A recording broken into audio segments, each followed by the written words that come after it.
ಹಸಿರು ಸಿರಿ, ಹಸಿರು ಸಿರಿ, ಹಸಿರು ಸಿರಿ.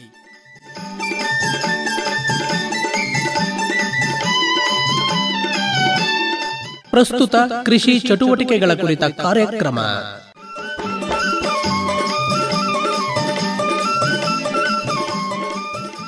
ಕೇಳಿ ಕಾರ್ಯಕ್ರಮ ಹಸಿರು ಸಿರಿ, ಹಸಿರು ಸಿರಿ, ಹಸಿರು ಸಿರಿ.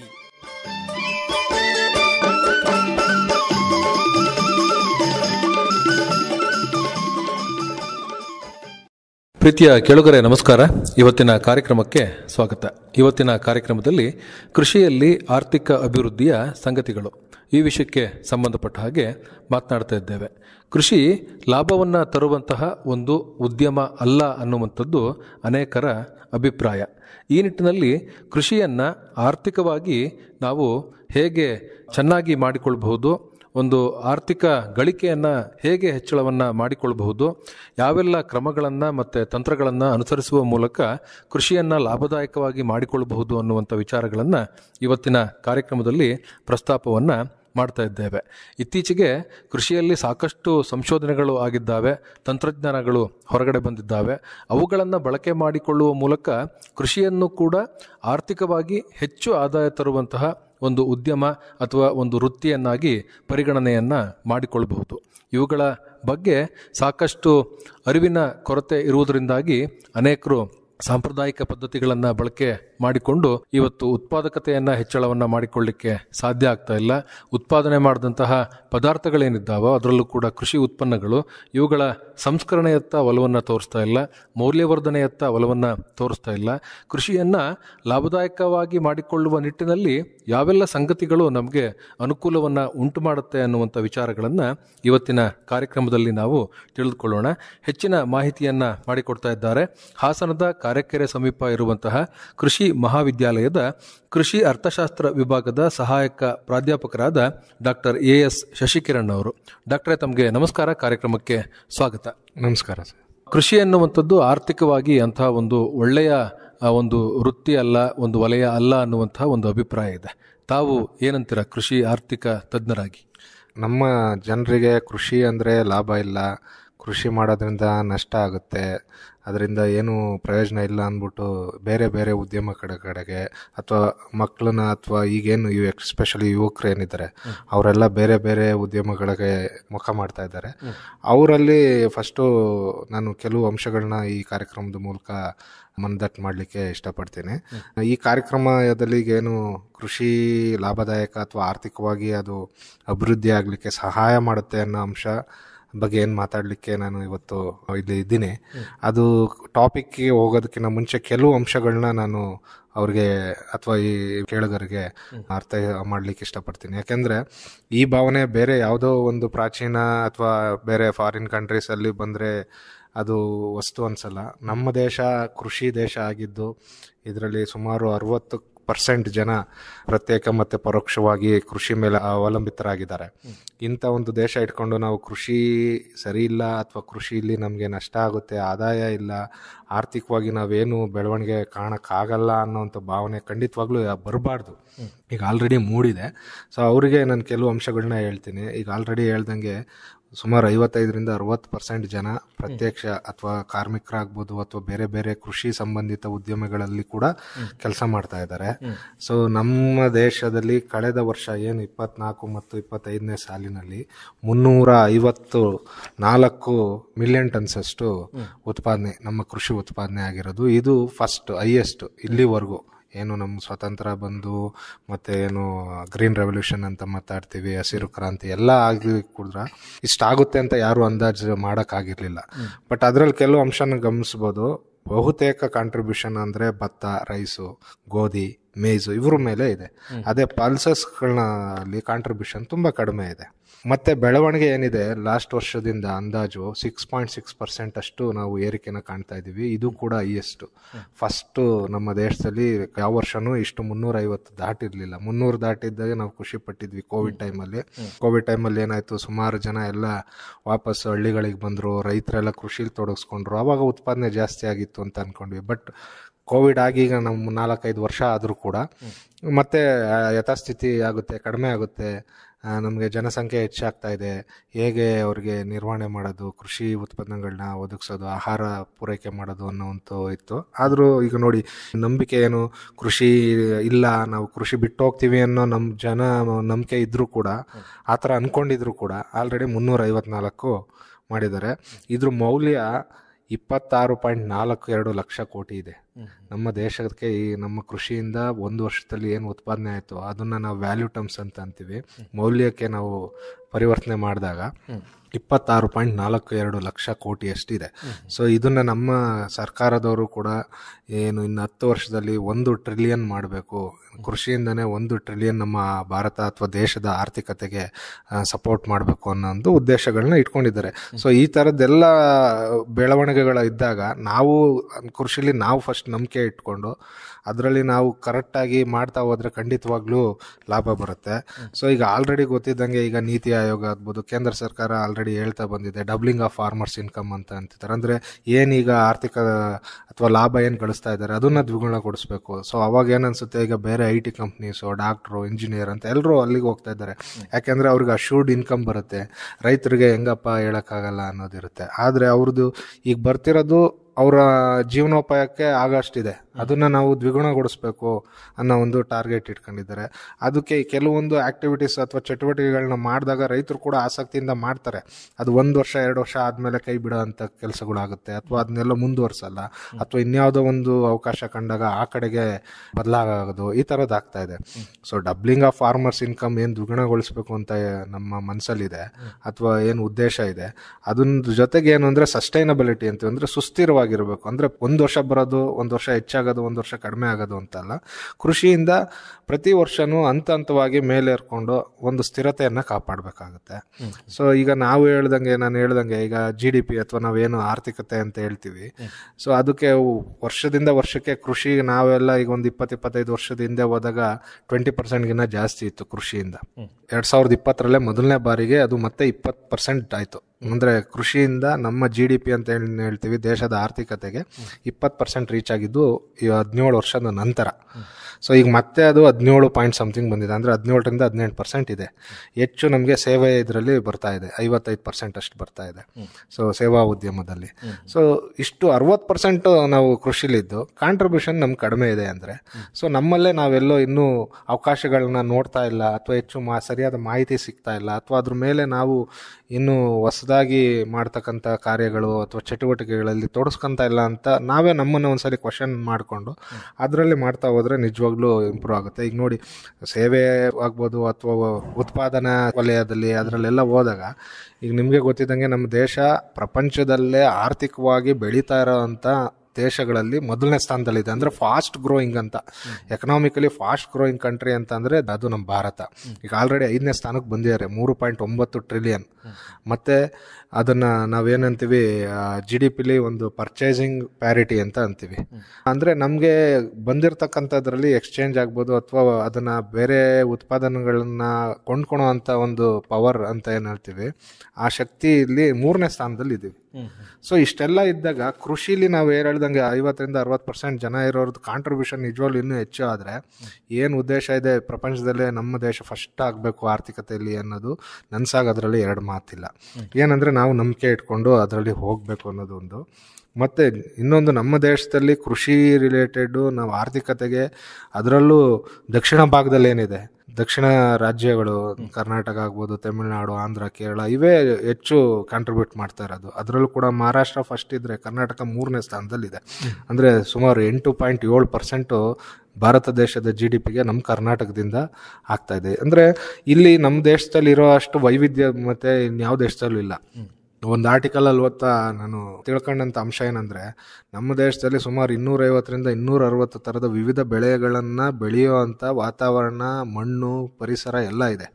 ಈ ಥರದ್ದೊಂದು ವ್ಯವಸ್ಥೆ ಪ್ರಪಂಚದಲ್ಲಿ ಯಾವ ದೇಶದಲ್ಲೂ ಇಲ್ಲ. ಸೊ ಇಂಥ ಒಂದು ಅವಕಾಶ ಇದ್ದಾಗ ನಾವು ಕೃಷಿಲಿ ಆರ್ಥಿಕತೆಯಲ್ಲಿ ಲಾಭ ಆಗಲ್ಲ ಅಂತ ನಿಜವಾಗ್ಲೂ ಅನ್ಕೋಬಾರ್ದು. ಅದ್ರ ಮೇಲೆ ನಂಬಿಕೆ ಇಟ್ಕೊಂಡು ಕೆಲಸ ಮಾಡಬೇಕು. ಈಗ ಆರ್ಥಿಕತೆ ಅಂದರೆ ರೈತರಾಗಲಿ ಯಾರ ತಲೆಲಾಗಲಿ ಬರೋದು ಲಾಭ. ಸೊ ಲಾಭ ಹೆಂಗೆ ಗಳಿಸ್ಬೇಕು, ಲಾಭ ಏನು ಮಾಡಬೇಕು ಅನ್ನೋದು ಬರ್ತದೆ. ಈಗ ಆರ್ಥಿಕ ಸಬಲತೆ ಆಗಬೇಕು ಅಂತ ಅಂದಾಗ ಬಹಳ ಮುಖ್ಯವಾಗಿ ಕೃಷಿ ಕ್ಷೇತ್ರಕ್ಕೆ ಸಂಬಂಧಪಟ್ಟ ಹಾಗೆ ಆದಾಯವನ್ನು ಹೆಚ್ಚಳ ಮಾಡಿಕೊಳ್ಬೇಕು, ಇಲ್ಲ ಅಂತ ಅಂದರೆ ಖರ್ಚನ್ನು ಕಡಿಮೆಯನ್ನು ಮಾಡಿಕೊಳ್ಬೇಕು. ಇದೆರಡೂ ಕೂಡ ಲಾಭದಾಯಕವಾಗಿ ಪರಿಣಮಿಸುತ್ತೆ. ಈ ನಿಟ್ಟಿನಲ್ಲಿ ಆದಾಯವನ್ನು ಹೆಚ್ಚಳ ಮಾಡುವ ನಿಟ್ಟಿನಲ್ಲಿ ಯಾವೆಲ್ಲ ಅಂಶಗಳು ಸಹಾಯಕವಾಗುತ್ತೆ, ಆಧುನಿಕ ಸಂಶೋಧನೆಗಳು ಹೇಗೆ ನೆರವಿಗೆ ಬರುತ್ತೆ ಅನ್ನುವಂಥ ವಿಚಾರಗಳನ್ನು ಪ್ರಸ್ತಾಪ ಮಾಡಿ. ನನಗೆ ಹೇಳ್ದಂಗೆ ಏನು ಲಾಭ ಬಂದರೆ ಚೆನ್ನಾಗಿದೆಯಪ್ಪ ಅನ್ನೋವಂಥದ್ದು ಮನಸ್ಥಿತಿ ಎಲ್ಲ ಪ್ರತಿಯೊಬ್ಬ ಮಾನವನ ಸಹಜ ಗುಣ. ಸೊ ಇದರಲ್ಲಿ ನಾವು ಹೇಳೋದೇನಂತಂದರೆ, ಲಾಭ ಗಳಿಸ್ಬೇಕು ಅಂದರೆ ಬರೀ ಉತ್ಪಾದನೆ ಜಾಸ್ತಿ ಮಾಡಬೇಕು ಅಥವಾ ಮಾರ್ಕೆಟಲ್ಲಿ ಚೆನ್ನಾಗಿ ರೇಟ್ ಇರಬೇಕು, ಜಾಸ್ತಿ ಬೆಳಿಬೇಕು ಬೇರೆಯವ್ರಿಗಿನ್ನ ಅನ್ನೋದು ಒಂದೇ ತಲೆಯಲ್ಲಿರುತ್ತೆ. ಬಟ್ ಅದೊಂದೇ ಅಲ್ಲ, ಒಂದು ಕಡೆ ಉತ್ಪಾದನೆ ಜಾಸ್ತಿ ಮಾಡಿ ಅದರಿಂದ ಏನು ನಾವು ಗಳಿಸ್ತೀವಿ ಅದು ಹೆಚ್ಚು ಮಾಡಬೇಕು, ಅದನ್ನು ನಾವು ರಿಟರ್ನ್ಸ್ ಪಾರ್ಟ್ ಅಂತ ಅಂತೀವಿ. ಅದೇ ರೀತಿ ಇನ್ನೊಂದು ಕಡೆ ಖರ್ಚುಗಳನ್ನು ಕಡಿಮೆ ಮಾಡೋ ಕಡೆ ಕೂಡ ಗಮನ ಹರಿಸ್ಬೇಕು. ಇವೆರಡನ್ನೂ ಏನಂತೀವಿ ಅಂದರೆ, ಈಗ ಲಾಭಕ್ಕೆ ಇರ್ತಕ್ಕಂಥ ಒಂದೇ ನಾಣ್ಯದ ಎರಡು ಮುಖಗಳಿದ್ದಂಗೆ. ಒಂದು ಕಡೆ ನಾವು ಉತ್ಪಾದನೆ ಜಾಸ್ತಿ ಮಾಡಬೇಕು ಅಥವಾ ನಮಗೆ ಬರ್ತಕ್ಕಂಥ ರೆಸಿಪ್ಟ್ಸ್ ಏನಿದೆ ಅದನ್ನು ಜಾಸ್ತಿ ಮಾಡಬೇಕು, ಇನ್ನೊಂದು ಕಡೆ ಖರ್ಚನ್ನ ಕಡಿಮೆ ಮಾಡಬೇಕು. ಖರ್ಚುಗಳು ಅಂತ ಬಂದಾಗ ಎರಡು ರೀತಿ ಬರ್ತದೆ. ಒಂದು ಸ್ಥಿರ ವೆಚ್ಚಗಳು ಮತ್ತು ಬದಲಾಗುವ ವೆಚ್ಚಗಳು ಅಂತ ಹೇಳ್ತೀವಿ. ಅಂದರೆ ಇಂಗ್ಲೀಷಲ್ಲಿ ಫಿಕ್ಸ್ಡ್ ಕಾಸ್ಟ್, ವೇರಿಯಬಲ್ ಕಾಸ್ಟ್ ಅಂತ ಹೇಳ್ತಿರ್ತೀವಿ. ಫಿಕ್ಸ್ಡ್ ಕಾಸ್ಟ್ ಅಂತಂದರೆ ಕೆಲವು ಖರ್ಚುಗಳು ಏನಿರುತ್ತೆ ಅಂದರೆ, ನೀವು ಉತ್ಪಾದನೆ ಮಾಡ್ದಲ್ಲೇ ಇರಲಿ ಅದು ಬರುತ್ತೆ. ಅದನ್ನು ದಯವಿಟ್ಟು ರೈತರು ಗಮನದಲ್ಲಿ ಇಟ್ಕೋಬೇಕು. ಕೆಲವು ಸಲ ಅಂತ ಇರ್ತಾರೆ, ನಾನು ಈ ಸಲ ಯಾಕೋ ನನಗೆ ಸರಿಗೆ ಬರಲಿಲ್ಲ, ನಾನು ಈ ಸಲ ಏನೂ ಮಾಡಲಿಲ್ಲ, ಸೊ ಈ ಸಲ ಲಾಭನೂ ಇಲ್ಲ ನಷ್ಟನೂ ಇಲ್ಲ ಅಂತ ಅಂತಾರೆ. ಬಟ್ ನೀವು ಕೃಷಿಲಿದ್ದು ನೀವು ಕೃಷಿ ಏನೂ ಮಾಡ್ತಾ ಇಲ್ಲ ಅಂತ ಅಂದರೆ ನೀವು ಅದು ನಷ್ಟ ಮಾಡ್ಕೊತಾ ಇದ್ದೀರಾ ಅಂತ. ಅಂದರೆ ಕೆಲವೊಂದು ಖರ್ಚುಗಳು ನಿಮಗೆ ಗೊತ್ತಿಲ್ಲದಲೇ ನೀವೇನು ಮಾಡ್ದಲೇ ಇದ್ದರೆ ಬರ್ತಾ ಇರುತ್ತೆ. ಅಂದರೆ ಡಿಪ್ರಿಸಿಯೇಷನ್, ಅಮೋರ್ಟೈಸೇಷನ್ ಅಂತೆಲ್ಲ ಅಂತೀವಿ. ಅಂದರೆ ಈಗ ಬೋರ್ ಕೊರ್ಸಿರ್ತೀರ, ಅದ್ರ ಮೇಲೆ ಬಂಡವಾಳ ಹಾಕಿರ್ತೀರ. ಆ ಬಂಡವಾಳ ಹಾಕ್ಬಿಟ್ಟು ನೀವು ಒಂದು ವರ್ಷ ಏನೂ ಮಾಡಿಲ್ಲ ಅಂದರೆ ಅದರಿಂದ ನೀವು ಬಂಡವಾಳ ಹಾಕಿದ್ದು ಅದಕ್ಕೆ ಬರ್ತಕ್ಕಂಥ ಇಂಟ್ರೆಸ್ಟು ಎಲ್ಲ ನೀವು ಕಳ್ಕೊಂಡಂಗೆ. ಅದೇ ರೀತಿ ಟ್ಯಾಕ್ಟ್ರು, ಮೆಷಿನರೀಸ್ ತಂದಿರ್ತೀರ, ಅವನ್ನೆಲ್ಲ ಕಳ್ಕೊತೀರ. ಮತ್ತು ರೈತರು ಇನ್ನೂ ಹೆಚ್ಚಾಗಿ ಲೆಕ್ಕಾಚಾರಗಳು ಹಾಕುವಾಗ ಏನು ನಿಮ್ಮ ಜೇಬಿಂದ ಕೊಟ್ಟಿರ್ತೀರ ಅವನ್ನ ಮಾತ್ರ ಲೆಕ್ಕ ಹಾಕ್ತಾರೆ. ಕೆಲವೊಂದು ನಿಮಗೆ ಗೊತ್ತಿಲ್ಲದಲ್ಲೇ ಖರ್ಚುಗಳಾಗಿರುತ್ತೆ. ಅಂದರೆ ನೀವೇ ಜಮೀನಲ್ಲಿ ಕೆಲಸ ಮಾಡಿರ್ತೀರ, ಅದು ಕೂಡ ಒಂದು ಖರ್ಚೆ. ಅಂದರೆ ನೀವು ಬೇರೆ ಜಮೀನಲ್ಲಿ ಅದೇ ಕೆಲಸ ಮಾಡಿದ್ದಿದ್ರೆ ನಿಮಗೆ ಕೂಲಿ ಅಂತ ಸಿಕ್ತಿತ್ತು. ಆದರೆ ಅದನ್ನು ನೀವು ತ್ಯಾಗ ಮಾಡಿ ನಿಮ್ಮ ಜಮೀನಲ್ಲಿ ವರ್ಕ್ ಮಾಡಿರ್ತೀರ ಅಥವಾ ಕೆಲಸ ಮಾಡಿರ್ತೀರ, ಅದನ್ನು ಕೂಡ ನೀವು ಲೆಕ್ಕ ಹಾಕಬೇಕು. ಅಥವಾ ನಿಮ್ಮ ಕುಟುಂಬದವರು ಕೆಲಸ ಮಾಡ್ತಾ ಇರ್ತಾರೆ, ಅವಾಗ ನೀವು ಅದನ್ನೆಲ್ಲ ಗಣನೆಗೆ ತಗೊಳಲ್ಲ. ಆವಾಗ ಎಲ್ಲಾಗುತ್ತೆ ಅಂದರೆ ನಿಮ್ಮ ಲೆಕ್ಕಾಚಾರಗಳಲ್ಲಿ ತಪ್ಪಾಗ್ತಾ ಹೋಗುತ್ತೆ. ಸೊ ಈಗ ಖರ್ಚುಗಳನ್ನ ಕಡಿಮೆ ಮಾಡೋದಕ್ಕೆ ಈಗ ತುಂಬಾ ಅವಕಾಶಗಳಿದೆ. ನಿಮ್ಗೆ ಆಲ್ರೆಡಿ ಈಗ ನಿಮ್ಗೆ ಗೊತ್ತಿದ್ದಂಗೆ ಇಂಟಿಗ್ರೇಟೆಡ್ ಫಾರ್ಮಿಂಗ್ ಸಿಸ್ಟಮ್ ಅಂದರೆ ಸಮಗ್ರ ಕೃಷಿ ಪದ್ಧತಿ ಅಂತ ಅಂತೀವಿ. ಅದರಲ್ಲಿ ಏನು ಅಂತಂದರೆ, ಬೇರೆ ಒಂದು ಅದರಲ್ಲಿ ಏನು ವೇಸ್ಟ್ ಅಂತ ನೀವು ಅದು ಮಾಡ್ತೀರಾ ಅದನ್ನು ಇನ್ನೊಂದು ಉದ್ಯಮ ಇದಕ್ಕೆ ಇನ್ಪುಟ್ ಆಗಿ ಬಳಸ್ಕೊಳ್ಳೋಂಥದ್ದು. ಅಂದರೆ ಈಗ ಡೈರಿ ವೇಸ್ಟ್ ಬಂದಿರುತ್ತೆ, ಹಸು ಗಂಜಲ ಆಗ್ಬೋದು, ಸಗಣಿ ಆಗ್ಬೋದು, ಅದನ್ನು ಬೇರೆ ಗೊಬ್ಬರವಾಗಿ ಪರಿಣಮಿಸೋದು. ಆಮೇಲೆ ಬೆಳೆಯಿಂದ ಬಂದಂಥ ತ್ಯಾಜ್ಯಗಳನ್ನ ಅದನ್ನು ಕೊಳೆಯೋದಕ್ಕೆ ಮಾಡೋದು, ಬಯೋಡೈಜೆಸ್ಟ್ ಆಗ್ಬೋದು, ವರ್ಮಿ ಕಾಂಪೋಸ್ಟು, ಅನೇಕ ಅವಕಾಶಗಳಿದ್ದಾವೆ. ಅದೇ ರೀತಿ ಈಗ ಎಸ್ಪೆಷಲಿ ಕೋವಿಡ್ ಆದಮೇಲೆ ಎಲ್ಲರೂ ಹೆಲ್ತ್ ಕಾನ್ಷಿಯಸ್, ಆರೋಗ್ಯದ ಕಡೆ ಜಾಸ್ತಿ ಗಮನ ಹರಿಸ್ತಾ ಇದ್ದಾರೆ. ಸರ್ಟಿಫಿಕೇಷನ್ಸ್ ಮಾಡ್ತಾ ಇದ್ದಾರೆ ಆರ್ಗ್ಯಾನಿಕ್ ಪ್ರಾಡಕ್ಟ್ಸ್ ಅಂತೇಳಿ. ಯಾವುದೇ ರಾಸಾಯನಿಕ ಗೊಬ್ಬರಗಳನ್ನಾಗಲಿ ಅಥವಾ ಕೀಟನಾಶಕಗಳನ್ನ ಬಳಸಿಲ್ಲ, ಆರ್ಗ್ಯಾನಿಕ್ ಆಗಿ ಮಾಡಿದ್ದೀವಿ. ಅದನ್ನು ನೀವು ಕರೆಕ್ಟಾಗಿ ಮಾಡ್ತಾ ಹೋದರೆ ಖಂಡಿತವಾಗ್ಲೂ ಮಾರ್ಕೆಟಲ್ಲೇ ಅದಕ್ಕೆ ಹೆಚ್ಚು ಬೆಲೆ ಸಿಗುತ್ತೆ. ಮತ್ತು ಈಗ ಹೊಸದಾಗಿ ಹೆಚ್ಚು ಗಮನ ಹರಿಸ್ತಾ ಇರೋದು ಅಂದರೆ ನ್ಯಾಚುರಲ್ ಫಾರ್ಮಿಂಗ್, ಅಂದರೆ ನೈಸರ್ಗಿಕ ಕೃಷಿ ಬಗ್ಗೆ ಕೂಡ ಬಂದಿದೆ.